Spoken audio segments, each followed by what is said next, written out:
সাল্লাল্লাহু আলাইহি সাল্লাম তিনি কোনোদিন পিছন দিকে হেলান দিয়ে জুতা পায়ে খাবার খেতেন না, বলতেন এটা অহংকারের পরিচয়। আল্লাহর নবী সাল্লাল্লাহু আলাইহি সাল্লাম দুই হাঁটু তুলে পিঠ সোজা রেখে মাথা ঝুঁকায়া এরপরে খানা খেতেন, হাদিস। এবং বলতেন আকুলু কামা ইয়াকুলুল আবদ, এক গোলাম তার মনিবের সামনে যেভাবে খায় আমি মুহাম্মদ আমার রবের সামনে এভাবে খানা খাই। বিনয়, তাওয়াজু, এটা রাসূলুল্লাহ সাল্লাল্লাহু আলাইহি সাল্লামের শোভা ছিল। তাহলে পৃথিবীর মধ্যে আল্লাহ ব্যতীত যদি কেউ অহংকার কিছু করার মতো থাকে তো সেটা রাসূলুল্লাহ করতে পারে। কি বলে? কারণ কোন যোগ্যতায় এক সুতা ওনার মধ্যে ঘাটতি নাই, বলেন না? যত যোগ্যতা কল্পনা করা যায় এর কোনটার মধ্যে উনার কোনো ঘাটতি ছিল? সৌন্দর্য, রূপ, আচার ব্যবহার, কথাবার্তা, জ্ঞান গরিমা, বুদ্ধিমত্তা, চলন বলন সবকিছুতে তিনি সেরা। তবুও তিনি কোনোদিনও অহংকার করেন, অহংকার করেন। হাদিসের মধ্যে আছে আল্লাহর নবী সাল্লাল্লাহু আলাইহি সাল্লাম ডান দিক থেকে কেউ যদি উনাকে ডাক দিতেন, কথা বলতেন, তো আল্লাহর নবী পুরা চেহারা ঘুরাইয়া এভাবে তাকাইয়া কথা শুনতেন।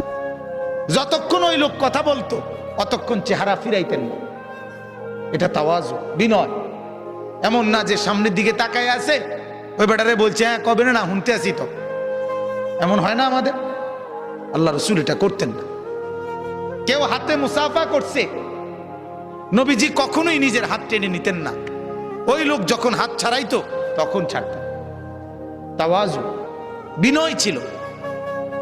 তাহলে এই জন্য ভাইয়া অহংকার যে করবে না, আল্লাহ বলেন আমার জান্নাত তার জন্য। অহংকার কাকে বলে? আল্লাহর নবী বলছে দুই জিনিসকে। কয় জিনিসকে বলেন? এক নাম্বার বাতারুল হক,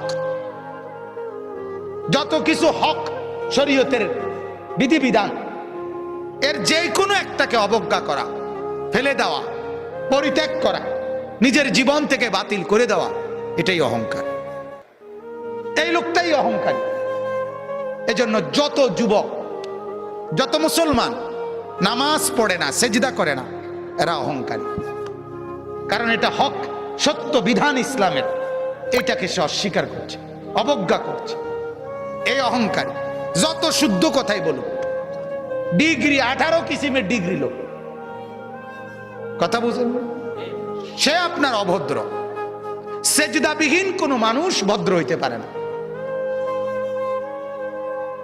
নামাজবিহীন কোন সন্তান, কোন মানুষ ভদ্র হইতে পারে না, হতেই পারে না, হতেই পারে। আল্লাহ ইবলিসের পরিচয় বলছে কোরআনে। আল্লাহ বলছে ইবলিসকে জানো? ইবলিস সে যে সেজদাকারীদের অন্তর্ভুক্ত ছিল না। লাম ইয়াকুম মিনাস সাজিদিন, সেজদাকারী নয় যে, তার পরিচয় ইবলিস। অতএব দোস্ত, তুমি তোমার পরিচয় ঠিক করো। তুমি মানুষ কিনা না ইবলিস, সেজদার ভিত্তিতে প্রমাণ হবে, সেজদার ভিত্তিতে প্রমাণ হবে। ফারকু মা বাইনানা ওয়া বাইনাল কুফরি আস-সালাহ। আল্লাহর নবী বলেন আমি আর আমরা, ঈমানদার আর বেঈমান পার্থক্য নামাজ। কি? নামাজ, সালাত, নামাজ। আমি প্রায় বলি আগা কাটা না। আগা কাটলে মুসলমান, আগা না কাটলে মুসলমান না। না, আগা কাটার ভিত্তিতে কি না মুসলমানের হিসাব কিতাব।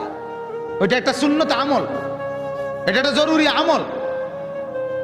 কিন্তু মুসলমান আর বেঈমানের পার্থক্য সেজদা। কি বলেন না? সেজদা, সেজদা, নামাজ। প্রত্যেকটা বিধান।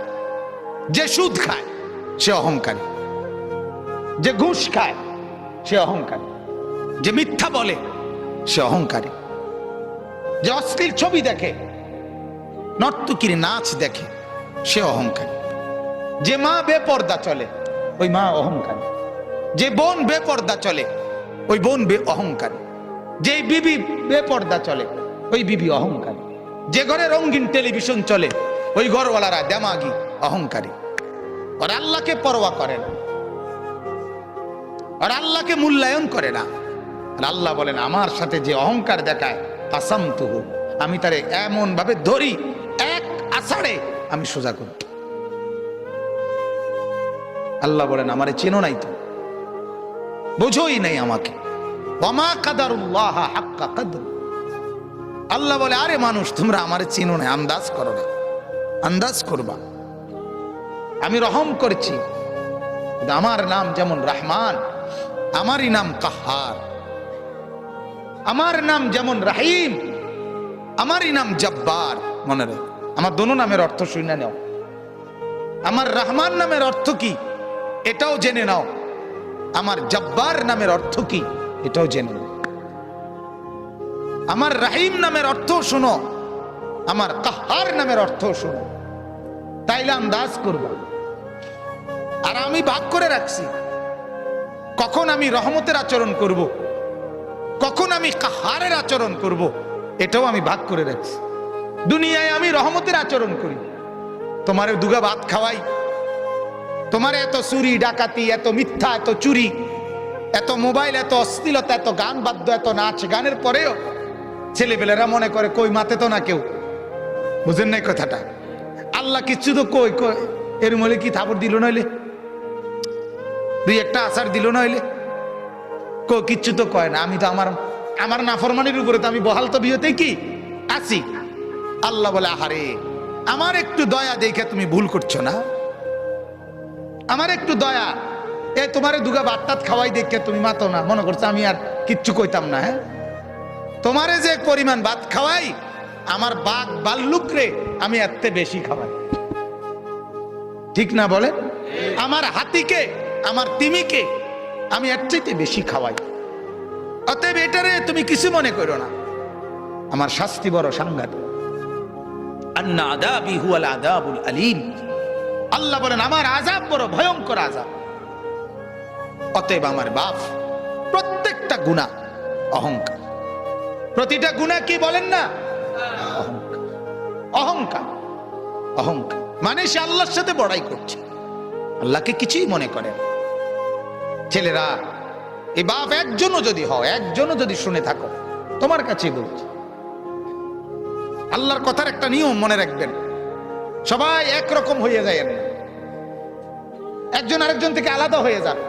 অর্থাৎ সবাই একত্রে একসাথে গুনার উপরে জমে যায় না। গুনার পরিবেশ থেকে আপনি একজন হলে একজনই আলগা হয়ে যান, আপনি তার জন্য আর ফিকির করেন না। যখন দেখবেন নাফরমানি ছাড়ছে না, আপনি নিজেকে বাঁচায় ফেলেন। হাদিসের মধ্যে আছে, হযরত হুযায়ফা রাদিয়াল্লাহু তাআলা আনহু বলছেন, ইয়া রাসূলুল্লাহ, যদি আমি কখনো এমন দেখি যে আমার সমাজের প্রত্যেকেই গুনাহ আর নাফরমানির মধ্যে মজবুত হয়ে গেছে, আমি কি তখন তাদের সাথে মিশে যাব? আল্লাহর নবী বলছেন, না, প্রয়োজনে গাছের গোড়ালি, গাছের শেকড় কামড়াইয়া ধইরা হইল, একলা হইল, নিজেকে বাঁচাইবে।